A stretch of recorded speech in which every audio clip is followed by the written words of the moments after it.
So, hello everyone. Welcome to the second session for Advocacy program, summer program. We are joined today for the campaign design collaboration session with Laura Coryton. She's an amazing, wonderful, overall human being. We have had the pleasure of having her in so many of our the Girls Human Rights Festival, at the workshops that we've been having, and it's a pleasure to have her join us in our very first programs, the online webinars that we're hosting this summer. So Laura, thank you again for joining us today.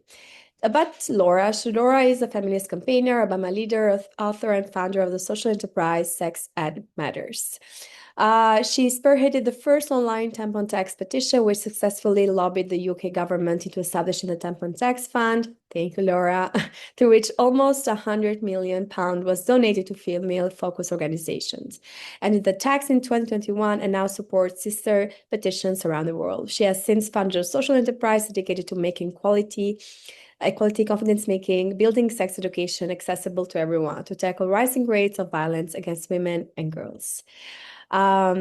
Again, thank you. We are super excited to what we're going to hear and learn about you today.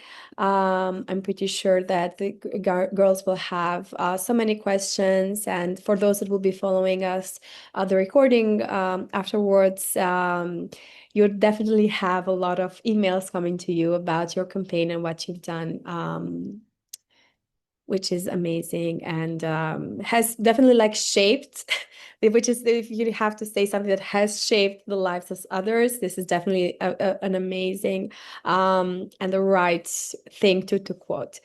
The floor is yours. We're going to leave you the time to do the presentation, and you can go take us through it and how you'd like to do it for us to follow you. Thank you, Laura. The floor is yours. Thank you so much, Ivana. That was brilliant. That's such a kind introduction. So that's fabulous. Thank you. And so today we'll be going through the kind of campaigning tactics and collaboration tactics that I found really helpful in my campaigning. Quite often we hear about the success stories of campaignings, including the really generous introduction that Ivana has just given me. And we don't often hear about all the work that goes on behind the scenes, all the failures that happen behind the scenes. And so today we're going to be focusing on that really, what went wrong, what went right, and what you can learn to build your campaigns in whatever sector you want to campaign in or work in through human rights law or other kinds of industries in the human rights sector. So we'll essentially be going through 5 steps to campaigning through this discussion. And you can apply these 5 steps to anything, whether you're campaigning against racism, classism, you're campaigning for better environmental policies, anything in the world that you're passionate about can be applied to. So I will just try and share my screen. I will say I've had some technical difficulties today, so I'm hoping that the screen sharing works. Let me just give that a go. Can you see my petition, my PowerPoint presentation? Yes. Okay, fantastic. I'll just press the PowerPoint presentation. That's great. So we'll be talking about campaigning today. This means, by the way, actually, I can't see you, so please, Ivana, maybe speak up if there's anyone that's got any questions or anything like that in the chat. Just let me know throughout. So as Ilvana's been saying, I started my petition back in 2014 to end tampon tax when I found that some items are not taxed in our country because they're considered to be essential items. Now, there are lots of genuinely essential items within this category. However, there are some more questionable items, like maintaining our private helicopters and eating horse meat. At the same time, we have other items which are taxed because they're considered to be more luxurious. And within these more luxurious items included all period products, including this gold tampon. The tampon tax applies to every single period product you can imagine, or it did at one stage. So I wanted to sign a petition to end this tax when I found out it existed, because I thought, I've been paying this tax for years and I did not even know it existed. So I want to help to raise awareness of the tax so that we can tackle it and end it. I couldn't find a petition online, so I thought, I'm going to start my own. I was a student in London at the time. I'd never done anything like this before. Never in my wildest dreams did I think it would ever be successful, but I thought it's worth a try. If this petition can just help one person to speak up more about periods and tackle the taboo around it, then it will be worth it. And yeah, we went through a lot of tactics that we'll discuss within the next hour or so. One of them being protests. This is one of the protests that we held about 10 years ago now in Downing Street, to bring periods to the corridors of power, bring periods to Parliament. And yeah, that's one of the tactics that we'll be discussing. And yeah, as Alana said, we had a lot of great results. We had support from people like President Obama, which I never in my wildest dreams thought would support a petition like this, but he was the first political figure to really connect this campaign with a lack of female representation in Parliament. And he said, if we had more women in Parliament, we wouldn't even be discussing this, because these kind of legislation, these kind of taxes wouldn't exist, because they would clearly be able to state in Parliament that tampons and other period products are not luxury products. So yes, we changed the tampon tax. So the tampon tax was abolished in 2021. So we no longer have to pay that tax. That it used to result in £15 million every single year of combined taxes, tampon tax, which was just mind-boggling. So yeah, we won't have to pay that anymore. And we also changed European legislation so that any member states can axe tampon tax if they so want to in their country, or lower it to their lowest national rate of tax. And that was the first time very, very specific piece of legislation on a specific taxed item was ever changed European-wide. So that was really exciting and something I didn't think we'd be able to do. So yeah, we've got sister petitions now across Europe as well. So there's our sister petition in Finland.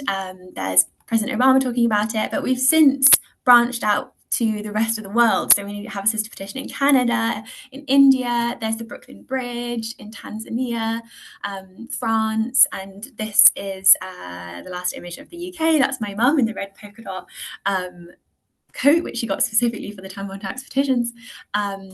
So yeah, hopefully that shows to you, this picture shows to you and demonstrates that if you start something here in the UK, or you continue to build on the campaigns that I'm sure you're already running here in London or wherever you are in the UK, you can really create ripple effects across the whole world and make global changes. It really can happen, and it takes perseverance, and I'm hoping these 5 steps will also help as well to get there too. And then yeah, I gained my MBE from Princess Anne last year, which was very unexpected, but this just was really interesting, I thought, because if the royal family can talk about periods, then that just gives it kind of another level of validity that hopefully anyone can feel like they too can talk about periods. So what will you campaign for, or what are you already campaigning for? Because I'm sure a lot of you have already started campaigns. So we'll delve into these 5 steps now that you can apply to your campaigning. And after each step, I'm going to stop sharing my screen and we can talk to each other about what your reflection on that step is and how that step can help to feed into your campaigns or your campaign ideas, perhaps if you haven't already started a campaign, which is also completely fine. And yeah, very much encourage you to have a think about what in your wildest dreams do you want to change? What really, really big thing do you want to change? And we can make that happen, and hopefully we'll give you some clearer ideas and more tactics by the end of this presentation. So step number 1 is to find your campaign goal. Now that might sound really obvious, but finding the right campaign goal is key to your success. So our general advice for this is, number 1, think big. Think about the really, really big problem that you want to tackle. So in my case with the tampon tax petition, the really big problem that I wanted to tackle was sexism, basically, and how sexist prejudices impact the health of our country. We have this huge health gap, and women's health is massively underfunded and under discussed. And I wanted to tackle that basically, and also the sexism which governs our political system and deems, what is appropriate to talk about in Parliament and what is not. So, generally I wanted to tackle sexism. That, of course, interweaves with a lot of other prejudices, but that was my sort of big starting point. So if you think about what is your big starting point, what's the really big issue that you want to tackle?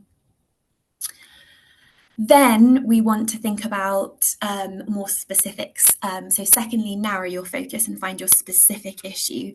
So my big issue was sexism and health inequalities, and my second more narrow focused was about period poverty, period inequity, and how we feel like we can't talk about periods in public. And that was especially the case 10 years ago when I started the petition. It still is the case now, but not quite as much now, but it definitely was a huge issue back in 2014 when I started the petition. So yeah, firstly think about the big problems you want to change, and then think more specific and focused about the more specific issue you want to talk about. Now, I'm just going to stop sharing my screen for a second. So we're going to now discuss what issue you want to focus on. Now, I like to think of this first step as if you're becoming a tree surgeon. So you're becoming a campaigner, you're becoming a tree surgeon. And what I mean by that is I like to think of campaigners as though they're tackling a big tree. Now, my big tree, for example, the tampon tax campaign, was the big tree of sexism. And this big tree creates shade across the whole of society through its branches that's sort of interweaving everywhere. This big tree has very, very established roots that run deep into the foundations of society and has grown throughout centuries and centuries. And I want to get rid of this big tree, but you can't get rid of a tree this big in one fell swoop. You have to have several smaller goes at this tree.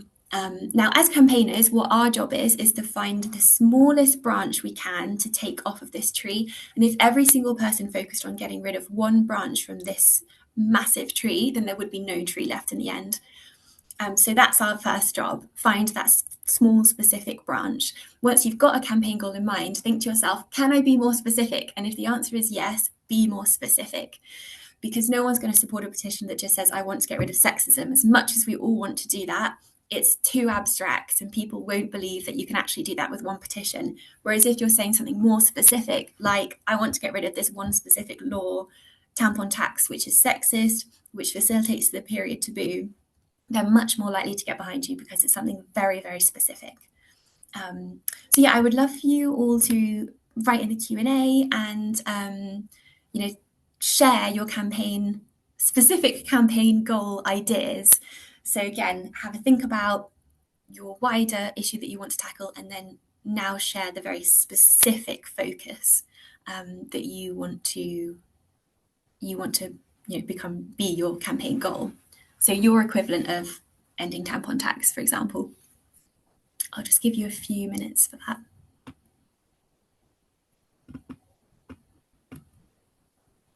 We've had lots of these kind of examples over the years. I'll just give you a couple of other examples perhaps to spark your imaginations. We have another group of students in Chester who are amazing, and they are looking at changing legislation to ban school uniform in pornography to tackle the hypersexualization of young girls. And again, that's such a specific, clear ask, really focused campaign goal, which can happen. And yeah, I just thought that's such a fantastic campaign. Brilliant, thank you very much for sharing. So we've got one in there. So the wider problem is misogyny, particularly in schools. Brilliant. And then the more specific problem is the fact that girls are expected to be well behaved and boys are more expected to be bolder and more brash. That's such a great one. So dispelling these stereotypes about girls and really tackling these like unfair expectations which put people in these boxes, both boys and girls. That's so clear. So now we've got to think more specific perhaps about our campaign ask for that. So are you asking schools to do something differently? Are you asking Department for Education to change the curriculum in some way to tackle stereotypes better? We need to think a little bit more about what the specific goal is, but this is going in a really good direction. That's great. Brilliant. So we've got another one, wider issue, freeing Palestine. This is so obviously very topical, but it's been topical for forever, basically. So yeah, this is brilliant. Again, like thinking more specific there. Are you asking the Defence Secretary to do something specific, or are you asking the media to cover this conflict in a different way? Like, what specifically are we looking at? We've even seen, for example, specific period poverty drives going into Palestine to provide period products to people who need them, because obviously your periods don't stop for a war, they don't stop for the pandemic, and yet we don't really think about these items when it comes to international aid. So yeah, thinking a bit more specific there about what you're asking. The next one, the show Adolescence really showcased the sexualization of young girls as well. That's so true. Yeah, that was an absolutely fantastic show.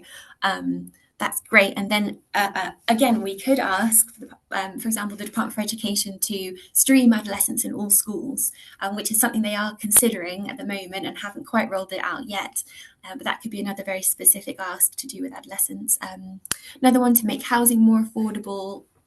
Very topical, especially the 1.5 million homes that the government is going to be building, making sure those are affordable, for example, could be a very specific ask. That's great. A specific issue, thank you, that's great. So you've come back on it. Stopping the sales of guns and weapons to Israel, really interesting. And you could have those, for example, like hinged upon certain demands that you want changes from the Israeli government for those sales to potentially continue at some point, if you felt like that could be a good tactic to get more people to support you. But yeah, that's a perfect example of a very specific campaign ask. So that's really great. To get rid of the inheritance tax, I'd love to hear more about that.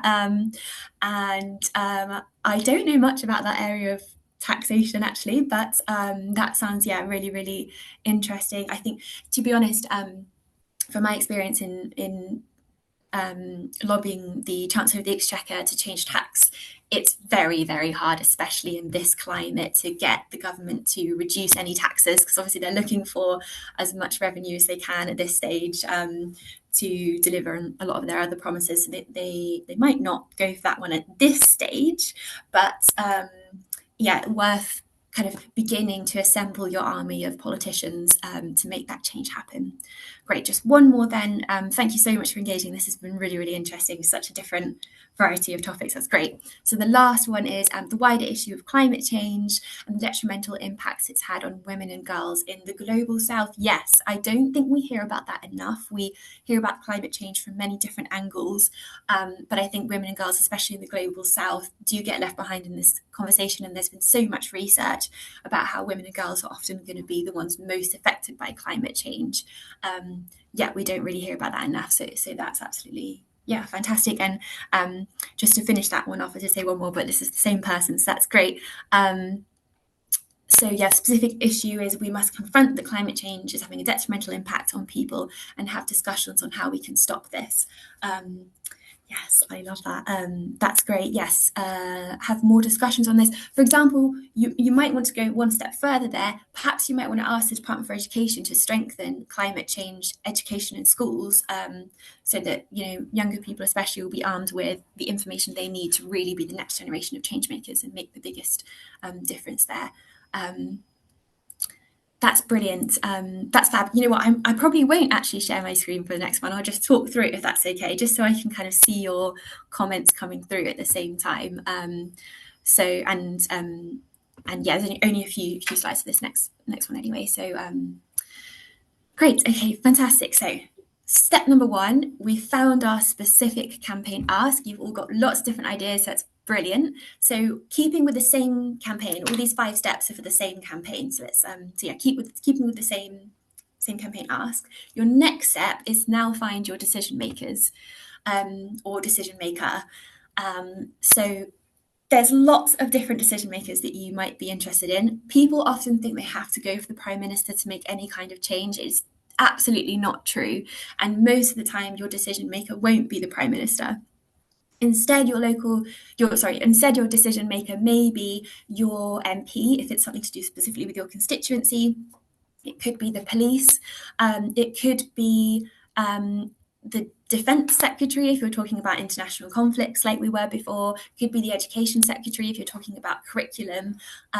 So just make sure that you find the very specific parliamentarian or other wider decision maker that you will be most effective for your campaign. So, for example, with my campaign with the tampon tax petition, our decision maker was not the Prime Minister.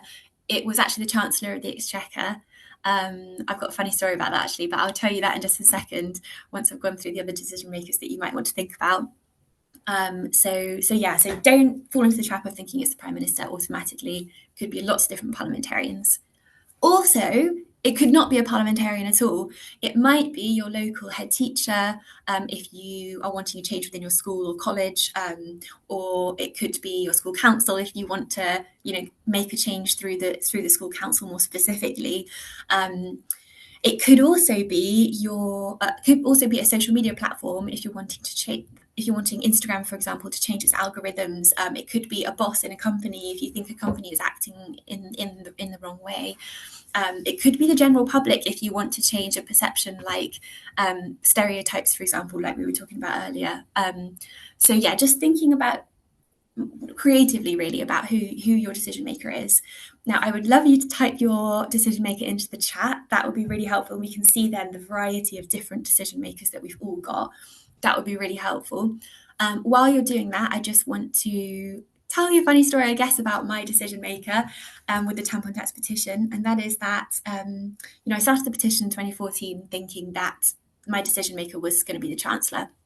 So, for years, been campaigning, asking hundreds of thousands of people who signed the petition to write to the Chancellor. And then I found out 4 years down the line that actually the decision maker was not the Chancellor at all, but rather it was the European Parliament, because the European Parliament at that stage had authority over the taxation of all member states. So then it was just really very embarrassing, to be honest, because I had to say to everyone, thanks so much for helping me lobby the Chancellor all these years. But actually, I got it completely wrong, and we have to now lobby the European Parliament. So that's just a story to say it's okay if you get your decision maker wrong, so long as you're happy to pivot to a new decision maker once you find the right decision maker. And actually, that was probably our biggest success, because that allowed us to change European law. So now any member state can axe tampon tax if they want to across the union, which is probably the biggest impact the campaign could ever have made. And we wouldn't have made that if we didn't pivot. So it could end up that your biggest embarrassment, like ours, not knowing the right decision maker, turns out to be a bigger success, like it was for us as well. Great. So we have one person here saying their decision maker is their head teacher at school. Fantastic. So that's brilliant. Head teacher at your school, that's a really perfect one for the next step, which I won't go into right now as much as I want to. But yes, the next step is going to be really interesting for you. Somebody else saying the Department for Environment, Department for Education, and the Foreign Office. It's really tricky when you have multiple decision makers, but at the same time, that can often result in the kind of bigger successes, because if you get one of them, these departments, you can then lobby the other departments to say, well, the Department for Education is in on this, why aren't you Foreign Office also in on this? And you can kind of use also, if you've got one meeting with one department, you can then use that as a tactic to convince the others to meet with you as well. So that's going to be quite challenging, but you may well find that very, very rewarding as well. And then we've got one other example, which is the decision maker being the Secretary of State for Transport, Heidi Alexander. That's great. And then your idea is to have fixed prices or discounts on public transport. Brilliant. What you might want to do with that campaign is you might want to also go to the Mayor of London. Actually, I'm not sure where you're based.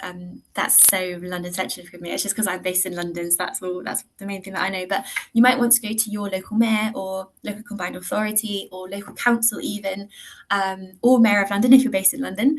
And you might want to ask them to fixed price and have discounts on the public transport in your local area, then once you demonstrate that that has worked really well in your local area, then you're in a much stronger position to go to Heidi Alexander and say, look, this has worked really well in my local area. Will you adopt this strategy nationwide? So you might want to actually have your first decision maker be your local politician, or your local mayor, or whoever that might be, and then you can go to Heidi Alexander. But I'm sure she'd be really interested in that. I know that I saw her on Koonsberg last Sunday. She seemed really interested in that. You probably all saw her as well.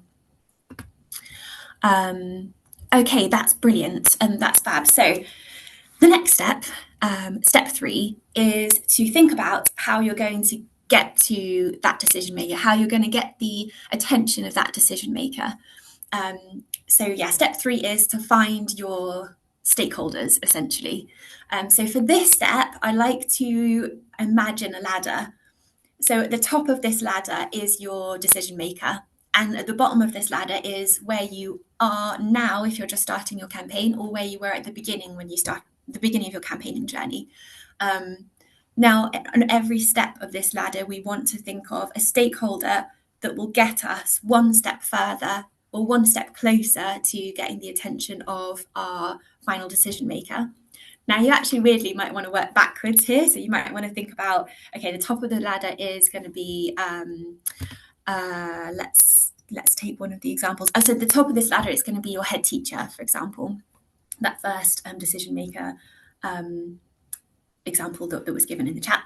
So yeah, the top of the ladder is going to be your head teacher. Okay, so who influences your head teacher? So just one step down from the head teacher, you might want to put the head of the governors in your school, for example, because they will have a real influence over the head teacher. Maybe then one step down from that, you might want to put the leader of your school council, because they will have influence, or some influence over the governing body of your school.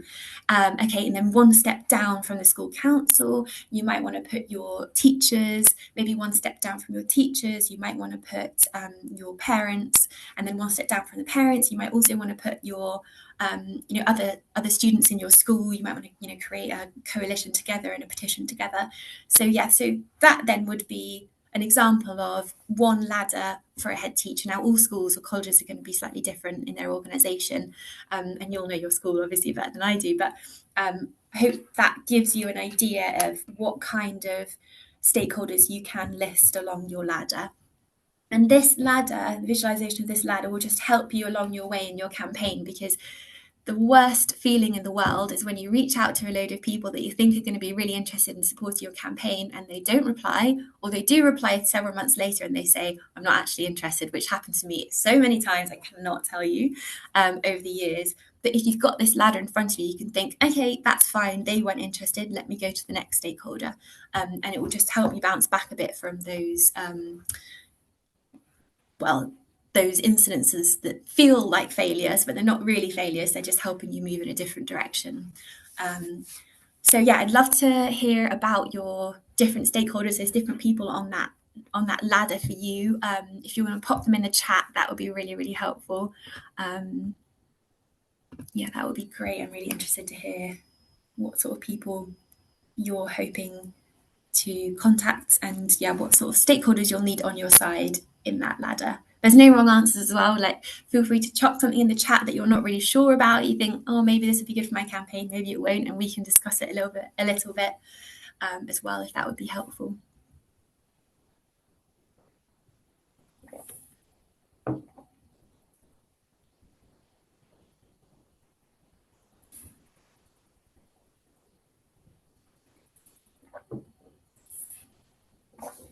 You could also have specific members of parliament in like all-party parliamentary groups. Like, for example, there's an all-party parliamentary group on period poverty that may well be helpful, or your local politician, for example, as well. Great. So yes, top being Department for Education. Brilliant. So if the top of your ladder is going to be the Department for Education, coming off of that, you might have, the civil servants that work within the Department for Education. The researchers that then influence the civil servants might be next. You could have big like education think tanks or policymakers within your ladder, for example. With the tampon tax campaign, sorry, my light's just gone off. Here we go, it's come on again. With the tampon tax campaign, I would say that that research was really fundamental to our success. Politicians didn't always take our campaign seriously and didn't always take period poverty seriously until we had the research to back that up. For example, Freedom for Girls, the charity, discovered that 10% of girls were missing school every single month because they didn't have access to the period products that they needed, and they didn't feel confident raising this as an issue with their teachers so they could get the products that they needed, either because they're embarrassed about talking about the periods generally, and that embarrassment is compounded by the stigma around poverty more generally as well. So yeah, the research bodies may well be a stakeholder on your ladder. Brilliant. So the next step 4, is to choose your platform. So there are lots of different platforms you could use. We'll just go through 4 different platforms in the next few minutes. And while we're discussing these different platforms, I just really recommend you think about, okay, how can I apply that platform to my campaign or my campaign, and how can you make them work? Now, you might want to just pick one of these 4 platforms. You might want to pick a platform we don't discuss, which is completely also great, and please let me know in the chat. Or you might want to use all 4 platforms at the same time. I will say that we used 3 of these 4 platforms, and I can explain a little more about that afterwards as well. And you can always trial out all 4 and just see what works best for you, or you can just focus on one of them if you're confident in just focusing on the one. And yeah, feel free to write in the chat whilst I'm discussing these 4 platforms. And yeah, feel free to continue to write in the chat how you'd like to use them, and then afterwards I can just go straight in and read your thoughts and ideas, which would be great, and we can discuss them a bit. So the first platform you might want to utilize is petitions. So obviously that's the first one I'm going to talk about, because that was the mode that was the medium that I used to campaign with the tampon tax petition. So we had one central petition. I personally use change.org, but you can use any petition site. There's lots of them online. And yeah, had one central petition. And the reason why I chose to do a petition was because I thought that what is going to be really important to the tampon tax campaign is to demonstrate the need to change this law. And the way that I wanted to demonstrate that is by hard numbers. So I thought that letters could be ignored.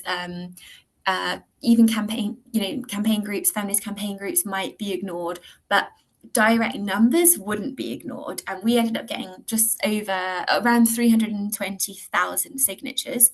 And that was enough to get to get Parliament to talk about the issue, basically. I remember I went home to Devon. I'm originally from Devon, and I saw one of my good friends in Devon when I went there not that long ago, and his mum was at home when I was visiting him, and his mum was saying that she supports the petition, my campaign to end tampon tax, because she used to campaign for that when she was my age.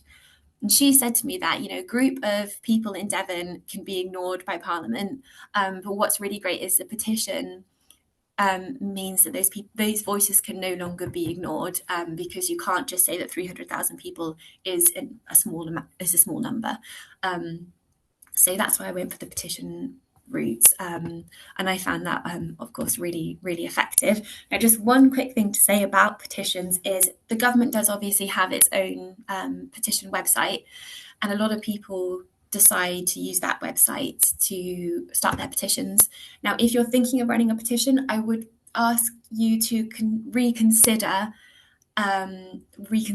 using the government's website, or consider not using the government's website, because really starting a petition is not about the petition in and of itself. It's about building a campaign, building a community, and building a movement around that specific ask.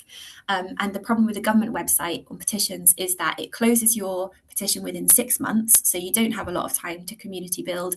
It doesn't let you directly contact your petition signers, which means you can't ask them to contact their MP, for example. You can't ask them to come to a protest with you.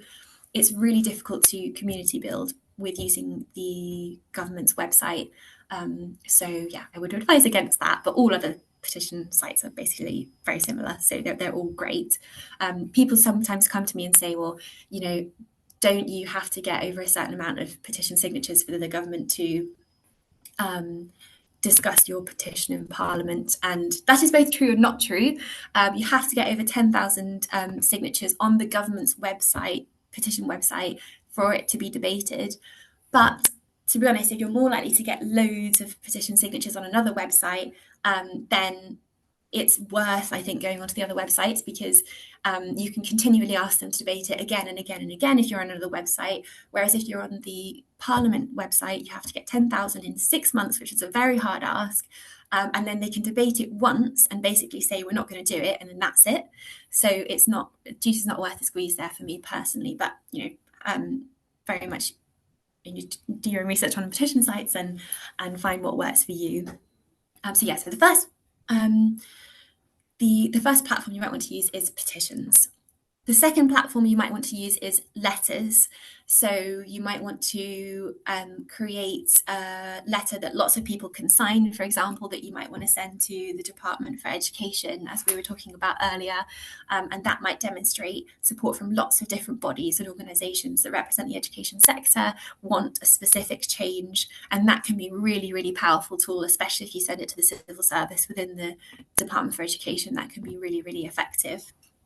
So first of all, you've got petitions, then you've got letters. The third platform you might want to use is demonstrations. Now, of course, the legislation around demonstrations has changed in recent years, and it can be a very risky exercise, especially for topics like Palestine, as has been discussed in the chat. So definitely read safety advice in your local area, reach out to your local councils to make sure that you are demonstrating safely, because the last thing I want is anything to go wrong with your petitions. But demonstrations can come also in many different forms. You can have the petition, you can have a protest kind of demonstration, which might be the first thing that comes to mind. If you want to organise a protest, you have to alert your local police. And if you want to hand something in, for example, to Westminster, to Downing Street, then you can. Anyone can do that. Anyone can book a slot. It has to be about 2 months in advance, I think it is. And you can walk down to Downing Street and deliver something to number 10 or number 11. And it's just a great moment for your campaign. So that's that. Demonstrations could be protests. Demonstrations may also be picnics. I know that 50/50 Parliament, who are trying to get more women into the House of Commons, they hold political picnics where we literally come for lunch. Everyone meets, we discuss the big challenges to getting more women into Parliament together, and then we really putting together specific next steps that we're all going to commit to doing. So that can be a really lovely form of demonstration. And you can, there's lots of different forms of demonstrations you might want to look into. Dora, can you share a bit the slide that you have shared, so just they can have the visuals? It's like such a very nice slide that potentially can help them on what they can do. Great. And I'm keeping notes as well. Like, we're launching on February the Make February Girls Human Rights campaign from our organization that we're trying to promote to make February Girls Human Rights Month.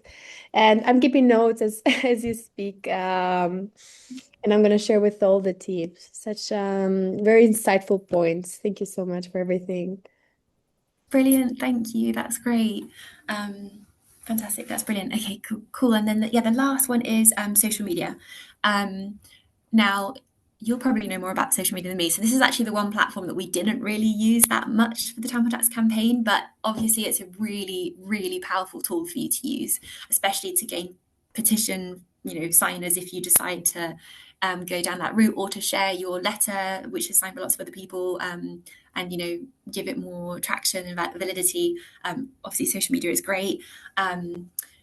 And yeah, there's lots of tools as well you can use on petition websites that will help you to create a button basically, or a link that people can press, and then automatically they'll have an already written tweet or Instagram post or TikTok video that they just automatically can see on their phone with one click of a button, and then they can post it. So yeah, the easier you make it for your supporters to help you, the more they're likely to do it. So yeah, they're sort of the four general platforms that I think is good to think about to begin with, and they work together really well. We had our petition, for example, and we'd ask people through the petition, we'd message everyone to say, come join our demonstration or come sign this letter. The only reason I didn't use social media is because I'm not a big fan of using social media. I like to see things in person a bit more. That's just my personal preference. And yeah, I would also just say that just kind of shows that you can be the type of campaigner that you want to be. You don't have to fit a mold to be a campaigner. You don't have to be the one on the soapbox in the demonstration if you don't want to. Someone else in your movement will happily take that spot. You be the type of campaigner that you want to be, and that you can do the work that you find most rewarding. You don't have to have that defined for you by stereotypes of what a campaigner is even. So I'd say that's a really important lesson that I learned throughout the journey as well. I'll just stop sharing for a second, just to see if there's any chats in the chat box. Yeah, feel free to let us know what sort of platforms you would like to use, and then we could talk about them really and how you can use them best. And I would also say that you could trial out some of the platforms. It doesn't have to work brilliantly first off. And you might want to just use a platform once. You might want to just do one letter and see how that goes. I did actually start a Twitter account for the petition, for the tampon tax petition. We started off with a mascot, which was a crocodile, because crocodile meat was tax-free, or is tax-free, but periods aren't. And like a crocodile was just like protesting against it. Was our original sort of mascot that my university friends designed for us.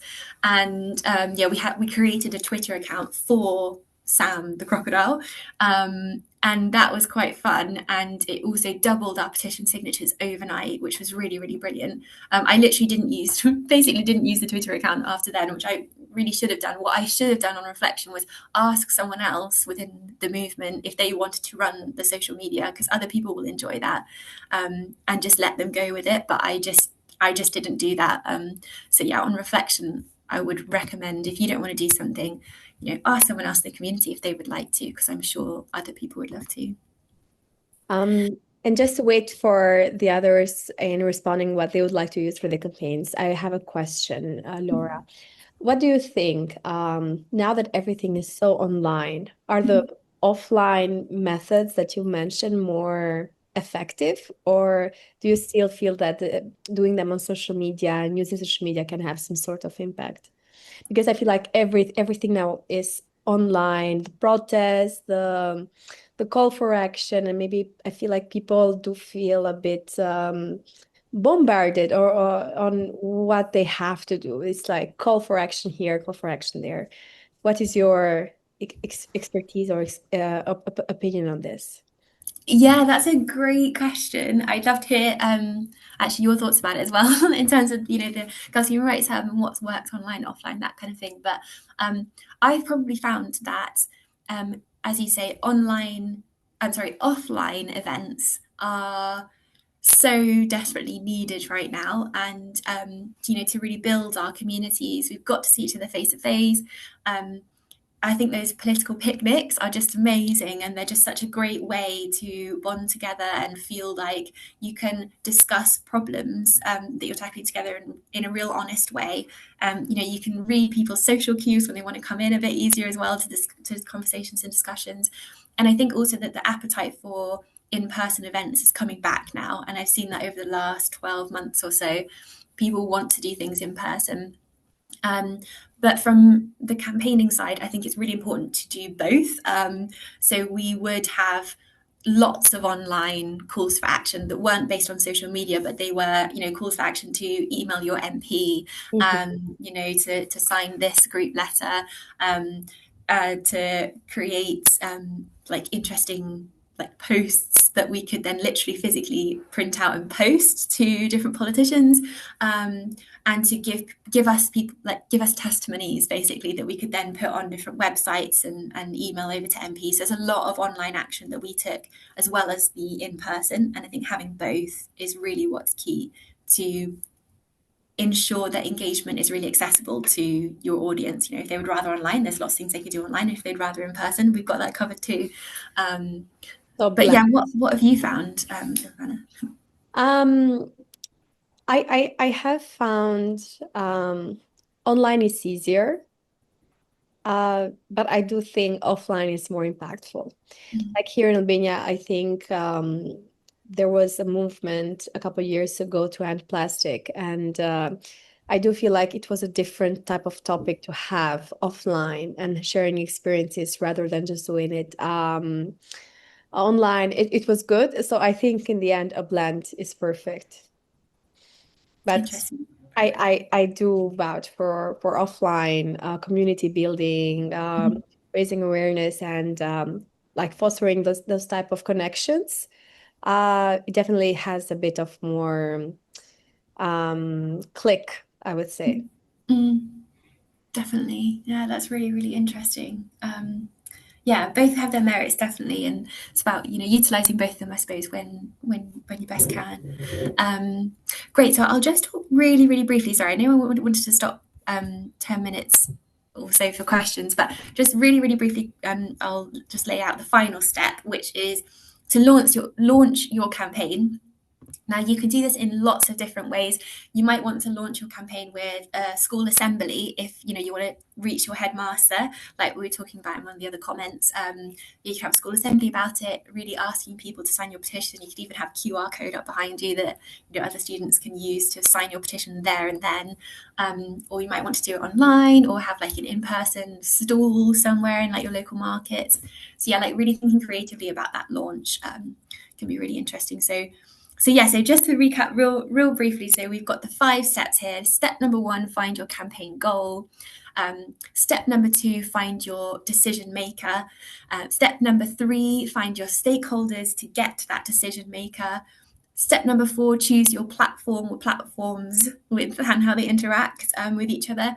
And then finally, plan the campaign launch, and then off you go really with the campaign. And just wanted to stress once more as well, throughout your campaign journey, as you may well have already found, I'm sure you already have, you will have so many failures. Like the amount of things that went wrong is unbelievable in the Tamanats campaign.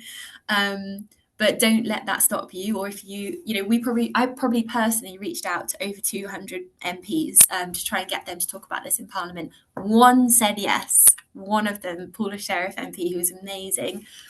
And if she hadn't said yes, we wouldn't have got the change that we needed. So just kind of keep going. You just need that one person to take a chance on you, and they will if you build that movement up around you enough. Great. Okay, cool. So delving into the questions for the last 10 minutes or so, does canvassing count as a platform? Oh, yes, definitely. Yes. So public engagement canvassing, I suppose you mean by that, like potentially like door knocking, like they do for political parties. And please feel free to write in the chat if I've misunderstood what you mean by canvassing. But yes, so if you're thinking about going door to door, knocking on people's doors, discussing a topic with them, or even like campaigning and canvassing for a political party or political person, then yes, that is 100% a platform. That is really, really great way to get feedback from people and to understand people's different perspectives. I've done a lot of canvassing over the years. I stood for Parliament last year, so done that many, many, many years, and it's such an interesting way to understand what's happening in different communities and what people are thinking and feeling about a specific topic. So I really would recommend that. Just obviously make sure you do it in a group and you're not there by yourself, because obviously that'll put you potentially in harm's way. But yes, I would definitely recommend that as a platform. Great. So we've got another question which is for communities with low literacy levels, what creative offline platforms like radio, street theatre or visual storytelling are most effective for raising awareness and mobilising action? Interesting. When you're not sure what is most effective, I would say go to the community itself and ask them and really like co-create the platforms with them. So for example, I did some work on homelessness as well, and making sure that period products are stored within homeless shelters, which quite often they weren't. Really interesting. I went all across Southeast London and went to homeless shelters and said, like, where are your period products? And quite a lot of the senior managers within these homeless shelters had never thought about period products and offering them to the people who use their services. So to change that, we had to really co-create and co-work with people who use homeless shelters and use food banks and really understand, like, how can we change this, and also work with the people that donate to those shelters to try and both increase the donation of products and also increase the positioning of those products within homeless shelters so that people know where to find them. So yeah, I would just say go to that community, because communities with low literacy levels, they will be so varied across the country. They'll probably need different support in different parts, different regions. So yeah, but all of these platforms you've mentioned there are brilliant and also very creative, which is fantastic. So I'm sure they would all be great. You might want to try all of them if you can and see what has the most impact. That's great. So we've got next question is a letter with signatures from local council members, charity members, head teacher, etc. Aim to send it to the local MP/mayor. Amazing. Yes, it sounds like you're well on your way to making your change happen. That's incredible. If you can get that letter from signed by local council members, especially if they're from different political parties. I found that really impactful with the tampon tax campaign. Although I personally I'm obviously quite a political, stood for Parliament for Labour and worked for Labour for many years. The campaign itself was not political in the sense that it was very pan party or bipartisan or whatever, and we encourage support from all politicians of all political colours, including Nigel Farage, interestingly, like randomly supported the petition, which was quite concerning, but also quite interesting. But anyway, so yes, I would really encourage that to be council members from all different political parties, and that's great with charity members. If the charity members can give you any statistics or first-hand testimonies that could strengthen the letter, then that's even better. That sounds great. There is another question saying, we launched a campaign to make February Girls Human Rights Month. Yes, I saw that. That was brilliant. What would you suggest we do to make it a successful campaign globally? Oh, that's incredible. You know what? I would love to put you, Sultan, in touch with someone who is an amazing campaigner that I've done some work with previously, and she is creating World Afro Day, and she's created that into a global campaign. So I can connect you guys, and so you can learn from each other. But yes, what I would say is that you've done an amazing job to change it and make this a day in the UK. And just kind of keep pushing, reach out to international agencies and organisations that can help you to take it to that next step. Reach out to other campaigners that you found has done this successfully in other areas and learn from them. The Tampon Tax campaign generally has supported lots of different campaigns across the period poverty sphere. So yeah, I'll connect you, and then hopefully Michelle from the World Afro Day will have some more specific next steps that you can take. But yeah, you're well on your way. It's amazing.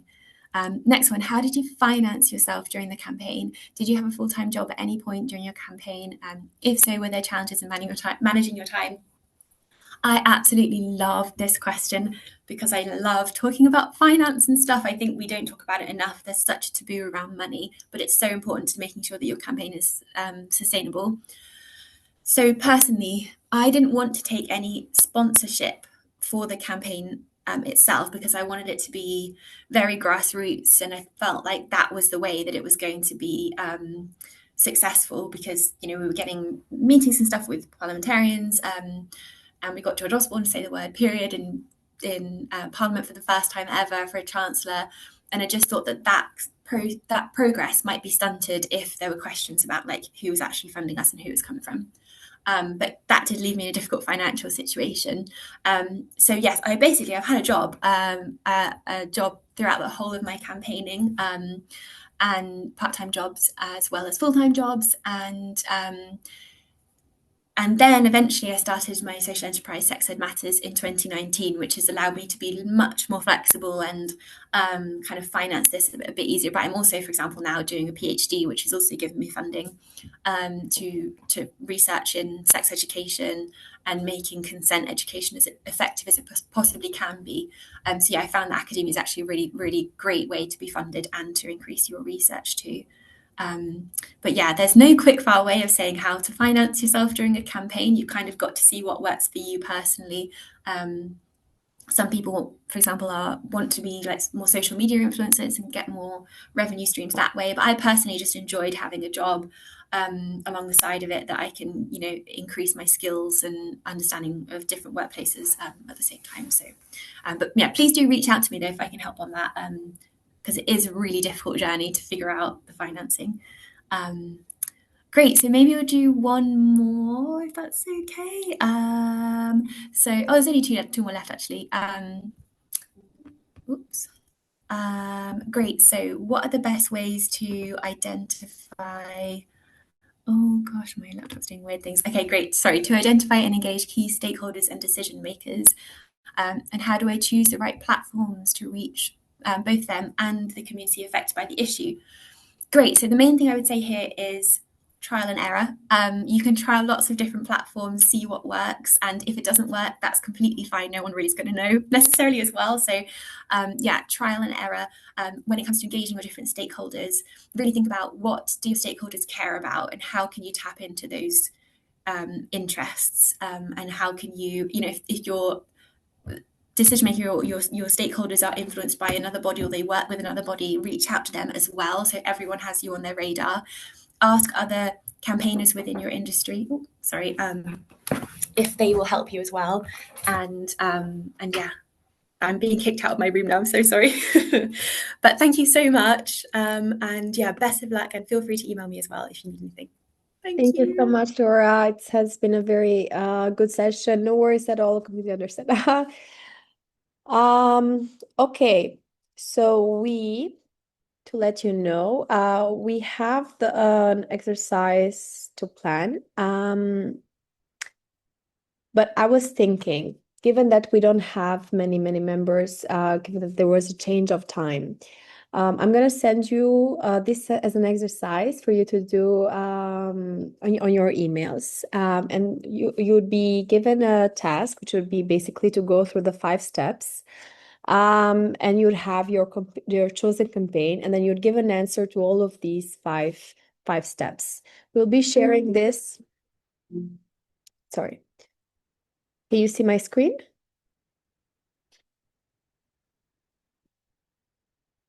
Yeah. So we will give you the time. It'll be around 2 days, and you would have to send us your reply or your assignment by email, and we will share with Laura, and then we would have a prize for the one that, I don't know, had the most interesting campaign and the solution by Laura's take. How does this sound?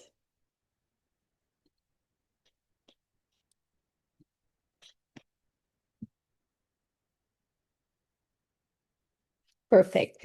I hope you found the session interesting. Laura has been amazing, and the things that she has achieved are truly astonishing.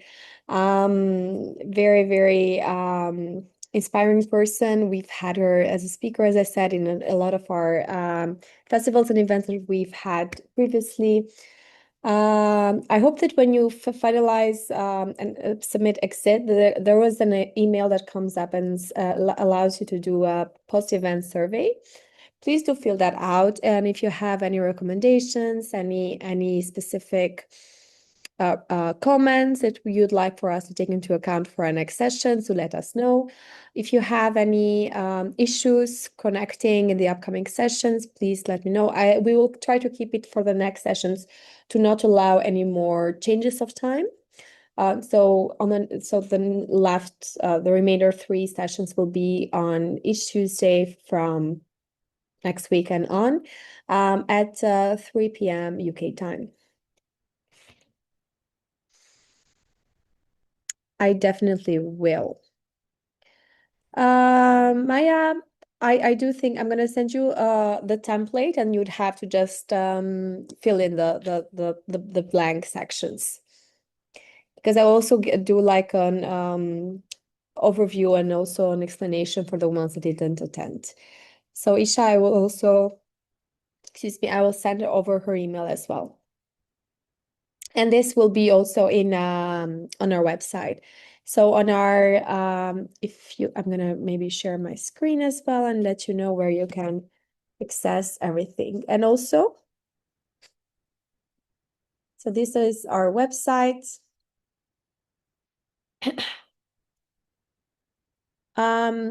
And by the way, you will have also the chance to go through the videos for our sessions for the next our other programs. So this will be very good for if you couldn't get a chance to attend those, or if you didn't get a link to join those sessions. And here on the advocacy program page, we will update all of our sessions. The first one with Georgiana and the second one with Laura, and going forward. I also sent you a booklet of a bit of information if you've had any issues with joining our webinars. Thank you for your support and for joining. I really hope you had a very interesting session and time, and there was some moments that you kind of got an understanding on how campaigning is done. It was from a real expert, I would say, in this particular area. Hope you have a lovely rest of the day, and see you next week. Thank you to all.